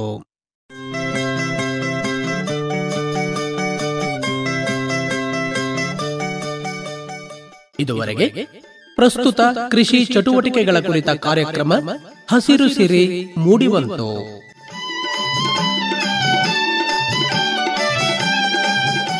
ಪ್ರಸ್ತುತಪಡಿಸಿದವರು ಅರಕಲಗೂಡು ವಿ ಮಧುಸೂದನ್.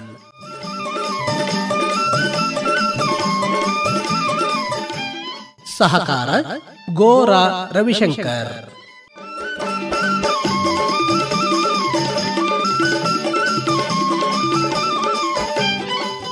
ಈ ಕಾರ್ಯಕ್ರಮ ಆಕಾಶವಾಣಿ ಹಾಸನ ಕೇಂದ್ರದಿಂದ ಮೂಡಿಬಂತು.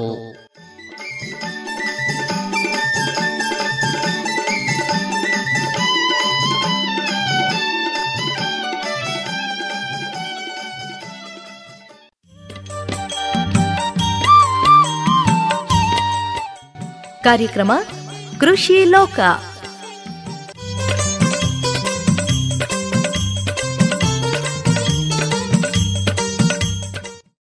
ನಮ್ಮೆಲ್ಲ ಪ್ರೀತಿಯ ರೈತ ಬಾಂಧವರಿಗೆ ನಮಸ್ಕಾರ. ಇಂದಿನ ಕೃಷಿ ಲೋಕ ಕಾರ್ಯಕ್ರಮಕ್ಕೆ ಪ್ರೀತಿಯ ಸ್ವಾಗತ. ಇಂದಿನ ಈ ಕಾರ್ಯಕ್ರಮದಲ್ಲಿ ಮೇವು ಬೆಳೆಗಳು ಈ ಕುರಿತಂತಹ ಮಾಹಿತಿಯನ್ನು ತಿಳ್ಕೊಳ್ಳೋಣ. ಜಾನುವಾರುಗಳಲ್ಲಿ ಮುಖ್ಯ ಪ್ರಾಣಿಗಳಾದ ಎಮ್ಮೆ, ದನ, ಕುದುರೆ, ಕುರಿ ಮತ್ತು ಆಡುಗಳಿಗೆ ಕೊಡುವ ಸಸ್ಯಗಳನ್ನು ಸಾಮಾನ್ಯವಾಗಿ ಮೇವಿನ ಬೆಳೆಗಳು ಎಂದು ಕರೆಯಲಾಗುತ್ತೆ. ಈ ಸಾಕು ಪ್ರಾಣಿಗಳನ್ನು ಸ್ವತಂತ್ರವಾಗಿ ಮೇಯಲು ಬಿಡುವುದು ಇಲ್ಲವೇ ಬೆಳೆದ ಅಥವಾ ಬೆಳೆಸಿದ ಮೇವನ್ನು ಕೊಯ್ದು ತಂದು ಅವುಗಳ ಆಹಾರ ಪೂರೈಕೆಯನ್ನು ಮಾಡಲಾಗುತ್ತೆ. ಜಾನುವಾರುಗಳಿಗೆ ಆಹಾರಕ್ಕಾಗಿ ಕೃಷಿ ಉತ್ಪನ್ನಗಳು ಅಂತಂದರೆ ಕ್ರಾಪ್ ರೆಸಿಡ್ಯೂಸ್ ಮತ್ತು ಗುಡ್ಡಗಾಡು, ಕೆರೆ ಅಂಗಳ ಹಾಗೂ ರಸ್ತೆಗಳ ಅಂಚಿನಲ್ಲಿ ಲಭ್ಯವಿರುವ ಮೇವನ್ನು ಅವಲಂಬಿಸಿರುತ್ತವೆ. ಒಂದು ಅಂದಾಜಿನಂತೆ ಒಟ್ಟು ಲಭ್ಯವಿರುವ ಮೇವಿನಲ್ಲಿ ಕೇವಲ 2% ಮಾತ್ರ ಸುಧಾರಿಸಿದ ಹಸಿರು ಹುಲ್ಲಿನಿಂದ ಪೂರೈಕೆಯನ್ನ ಮಾಡಲಾಗ್ತಾ ಇದೆ. ಸಾಕು ಪ್ರಾಣಿಗಳ ಮೇವು ಪೂರೈಕೆಗಾಗಿ ಹಿಂದಿನಿಂದ ಬಂದಿರುವ ಪದ್ಧತಿಯಲ್ಲಿ ಕೆಲವು ಸೂಕ್ಷ್ಮ ಬದಲಾವಣೆಯನ್ನ ತರುವುದರ ಜೊತೆಗೆ ಮೇವಿನ ಬೆಳೆಗಳೆಂದೇ ಅಭಿವೃದ್ಧಿಪಡಿಸಿರುವ ಹಸಿರು ಮೇವನ್ನು ಬೆಳೆಯುವುದು, ಕೊರತೆಯ ಕಾಲದಲ್ಲಿ ಉಪಯೋಗಿಸಲು ಹೆಚ್ಚುವರಿಯಾಗಿ ಬೆಳೆದ ಮೇವನ್ನ ಶೇಖರಿಸಿ ಇಡುವುದು ಮತ್ತು ಸಾಮಾನ್ಯವಾಗಿ ಉಪಯೋಗಿಸುತ್ತಿರುವ ಕಡಿಮೆ ಪೌಷ್ಟಿಕಾಂಶಗಳಿಂದ ಕೂಡಿದ ಭತ್ತದ ಹುಲ್ಲು, ರಾಗಿ ಹುಲ್ಲು ಹಾಗೂ ಜೋಳದ ಕಡಬಿ ಮುಂತಾದವುಗಳನ್ನು ವಿಶೇಷ ರೀತಿಯಲ್ಲಿ ಸಂಸ್ಕರಿಸಿಕೊಡುವುದರಿಂದ ಉತ್ಪಾದನೆಯಲ್ಲಿ ಕುಂಠಿತವಾಗುವುದನ್ನು ತಡೆಯುವುದಲ್ಲದೆ ಮೇವಿನ ಹೆಚ್ಚಳವನ್ನು ಸಹ ಸುಧಾರಿಸಬಹುದು. ಹಿಂದಿನ ವರ್ಷಗಳಲ್ಲಿ ಹಸುಗಳು ಮೇಯಲೆಂದೇ ರೈತರು ತಮ್ಮ ತಮ್ಮ ಹಿಡುವಳಿಯಲ್ಲಿ ಸ್ವಲ್ಪ ಜಾಗವನ್ನು ಮೇವಿನ ಬೆಳೆಗಳಿಗೆ ಕಾಯ್ದಿರಿಸುವುದರ ಜೊತೆಗೆ ಊರೊಟ್ಟಿನದಾಗಿ ಹುಲ್ಲುಗಾವಲುಗಳು ಮತ್ತು ಗೋಮಾಳಗಳನ್ನೂ ಸಹ ಮಾಡ್ಕೊಳ್ತಾ ಇದ್ರು. ಆದರೆ ಬದಲಾಗುತ್ತಿರುವ ಪರಿಸ್ಥಿತಿಯಲ್ಲಿ ಇವುಗಳು ಯಾವುದಕ್ಕೂ ಅವಕಾಶವೇ ಇಲ್ಲದ ಹಾಗಾಗಿದೆ. ಜಾನುವಾರುಗಳ ವೃದ್ಧಿಯಲ್ಲಿ ವಿವಿಧ ಕೊರತೆ ಕಂಡುಬರ್ತಾ ಇದೆ. ಇವುಗಳ ವೃದ್ಧಿಗಾಗಿ ಸಂಕರಣ ಪದ್ಧತಿಯಲ್ಲಿ ಜಾನುವಾರುಗಳ ವಂಶಾಭಿವೃದ್ಧಿಗೆ ವಿಶೇಷ ಗಮನವನ್ನ ಕೊಡುತ್ತಿರುವುದರಿಂದ ಆಹಾರ ಪೂರೈಕೆ, ಮೇವಿನ ಬಗ್ಗೆ ಎಲ್ಲ ರೀತಿಯ ಕಾಳಜಿಯನ್ನು ವಹಿಸುವುದು ಅತಿ ಮುಖ್ಯವಾಗಿದೆ. ಈ ನಿಟ್ಟಿನಲ್ಲಿ ಜಾನುವಾರುಗಳ ಪಾಲನೆಗಾಗಿ, ಉತ್ತಮ ಆಹಾರಕ್ಕಾಗಿ ಹಲವಾರು ಹಸಿರು ಮೇವಿನ ಬೆಳೆಗಳನ್ನು ಗುರುತು ಮಾಡಬಹುದು. ಏಕದಳ ಮೇವಿನ ಬೆಳೆಗಳು, ಇದರಲ್ಲಿ ವಾರ್ಷಿಕ ಏಕದಳ ಮೇವಿನ ಬೆಳೆಗಳು, ಬಹುವಾರ್ಷಿಕ ಏಕದಳ ಮೇವಿನ ಬೆಳೆಗಳು, ಇನ್ನು ದ್ವಿದಳ ಮೇವಿನ ಬೆಳೆಗಳು. ಇದರಲ್ಲೂ ಕೂಡ 2 ಭಾಗ: ವಾರ್ಷಿಕ ದ್ವಿದಳ ಮೇವಿನ ಬೆಳೆಗಳು ಹಾಗೇನೆ ಬಹುವಾರ್ಷಿಕ ದ್ವಿದಳ ಮೇವಿನ ಬೆಳೆಗಳು. ಮುಂದುವರೆದಂತೆ ಮೇವಿನ ಮರಗಳು ಇಲ್ಲವೇ ಪೊದೆ ಬೆಳೆಗಳು ಅಂತ ಹೇಳಿ ಕರೆಯಲಾಗುತ್ತೆ. ಹಾಗೇನೆ ಅಂತಿಮವಾಗಿ ಹುಲ್ಲುಗಾವಲಿನ ಮೇವಿನ ಬೆಳೆಗಳು. ಇದನ್ನ ವಿವರವಾಗಿ ನೋಡುತ್ತಾ ಹೋಗೋದಾದರೆ, ಏಕದಳ ವಾರ್ಷಿಕ ಬೆಳೆಗಳಲ್ಲಿ ಮುಸುಕಿನ ಜೋಳ ಹಾಗೂ ಸಜ್ಜೆ ಬೆಳೆಗಳನ್ನು ಸಾಗುವಳಿಯನ್ನ ಮಾಡಬಹುದು. ಏಕದಳ ಬಹುವಾರ್ಷಿಕ ಬೆಳೆಗಳಲ್ಲಿ ಹೈಬ್ರಿಡ್ ನೇಪಿಯರ್, ಗಿನಿ, ಪ್ಯಾರಾ, ರೋಡ್ಸ್, ಬ್ಲೂ ಮತ್ತು ಗ್ರೀನ್ ಪ್ಯಾನಿಕ್ ಬೆಳೆಗಳನ್ನು ಸಾಗುವಳಿಯನ್ನ ಮಾಡಬಹುದು. ದ್ವಿದಳ ಏಕವಾರ್ಷಿಕ ಬೆಳೆಗಳಲ್ಲಿ ಅಲಸಂದೆ, ಅವರೆ, ಹುರುಳಿ, ಹೆಸರು, ಗೋಧಿ, ಸೆಣಬು, ಸಾಸಿವೆ ಮತ್ತು ಸೂರ್ಯಕಾಂತಿ ಬೆಳೆಗಳನ್ನು ಬೆಳೆಯಬಹುದು. ಇನ್ನು ದ್ವಿದಳ ಬಹುವಾರ್ಷಿಕ ಬೆಳೆಗಳಲ್ಲಿ ಕುದುರೆ ಮಸಾಲ, rice bean, Australian creeper, velvet beans ಮುಂತಾದ ರೀತಿಯ ಬೆಳೆಗಳನ್ನು ಬೆಳ್ಕೊಳ್ಬಹುದು. ಇನ್ನು ಮುಂದುವರೆದು ಮೇವಿನ ಮರದ ಪೊದೆಗಳನ್ನು ನೋಡೋದಾದರೆ ಸುಬಾಬುಲ್, ಅಕೇಶಿಯ, ನುಗ್ಗೆ, ಆಲ, ಅಗಸೆ, ಹಾಲವಾಣ, ಗ್ಲಿರಿಸೀಡಿಯ, ಡಯಾಂಚ, ಅರಳಿ, ಹತ್ತಿ ಮುಂತಾದ ರೀತಿಯ ಬೆಳೆಗಳನ್ನು ಬೆಳ್ಕೊಳ್ಬಹುದು. ಹಾಗೆಯೇ ಹುಲ್ಲುಗಾವಲಿನ ಬೆಳೆಗಳನ್ನು ನೋಡೋದಾದರೆ ಹರಿಯಾಳ, ಮಾರ್ವೆಲ್, ಸೆಹಿಮಾ, ಹುಲ್ಲು ಸ್ಪ್ರೇಯರ್ ಗ್ರಾಸ್, ನಟಾಸ್ ಮತ್ತು ಥೈಮೇಡ್ ಇನ್ನು ಮುಂತಾದವು. ಎಲ್ಲ ಬೆಳೆಗಳಂತೆಯೇ ಮೇವಿನ ಬೆಳೆಗಳೂ ಸಹ ನೀರು ಚೆನ್ನಾಗಿ ಬಸಿಯುವ ಫಲವತ್ತಾದ ಮಣ್ಣಿನಲ್ಲಿ ಉತ್ತಮವಾಗಿ ಬೆಳೆಯುತ್ತವೆ. ಮೇವಿನ ಇಳುವರಿ ಹಾಗೂ ಗುಣಮಟ್ಟವು ಮಣ್ಣಿನ ವಿಧಗಳು ಮತ್ತು ಪೌಷ್ಟಿಕಾಂಶಗಳನ್ನು ಅವಲಂಬಿಸಿರುತ್ತವೆ. ಮಣ್ಣಿನಲ್ಲಿನ ತೇವಾಂಶದ ಕಡೆಗೆ ಹೆಚ್ಚಿನ ಗಮನ ಕೊಡುವುದು ಅಗತ್ಯ. ಉತ್ತಮ ಸುಧಾರಿತ ಮೇವಿನ ಬೆಳೆಗಳನ್ನು ಕೇವಲ ಮಳೆ ಆಧರಿಸಿ ಬೆಳೆಯುವುದರಿಂದ ನಿರೀಕ್ಷಿಸಿದ ಪ್ರಮಾಣದಲ್ಲಿ ಇಳುವರಿ ಬರೋದಿಲ್ಲ. ಆದ್ದರಿಂದ ನೀರಾವರಿಯ ಅನುಕೂಲಗಳನ್ನು ಹೊಂದುವುದರ ಜೊತೆಗೆ ನಿಗದಿತ ಪ್ರಮಾಣದಲ್ಲಿ ಸಾವಯವ ಮತ್ತು ರಾಸಾಯನಿಕ ಗೊಬ್ಬರಗಳನ್ನು ಕೊಡಬೇಕು. ಭೂಮಿಯ ಫಲವತ್ತತೆ, ನೀರು ಹಿಡಿಯುವ ಶಕ್ತಿಯನ್ನು ತಿಳಿದು ಗೊಬ್ಬರದ ಪ್ರಮಾಣ ಮತ್ತು ನೀರನ್ನು ಬೇಕಾದ ಮಟ್ಟದಲ್ಲಿ ಕೊಡಬೇಕು. ಆದ್ದರಿಂದ ಮುಖ್ಯವಾದ ಕೆಲವು ಮೇವಿನ ಬೆಳೆಗಳ ಬೇಸಾಯ ಕ್ರಮಗಳು, ಬೇಕಾಗಿರುವ ಬೀಜ, ಗೊಬ್ಬರ ಹಾಗೂ ಇಳುವರಿ ಮತ್ತು ಕಟಾವಿನ ಕಾಲ ಇತ್ಯಾದಿಗಳ ಬಗ್ಗೆ ತಿಳಿಯುವುದು ಅಗತ್ಯವಾಗಿದೆ. ರೈತ ಬಾಂಧವರೇ, ಇಂದಿನ ಕೃಷಿ ಲೋಕದಲ್ಲಿ ಮೇವು ಬೆಳೆಗಳು ಈ ಕುರಿತಂತೆ ಮಾಹಿತಿಯನ್ನ ಕೇಳಿದಿರಿ.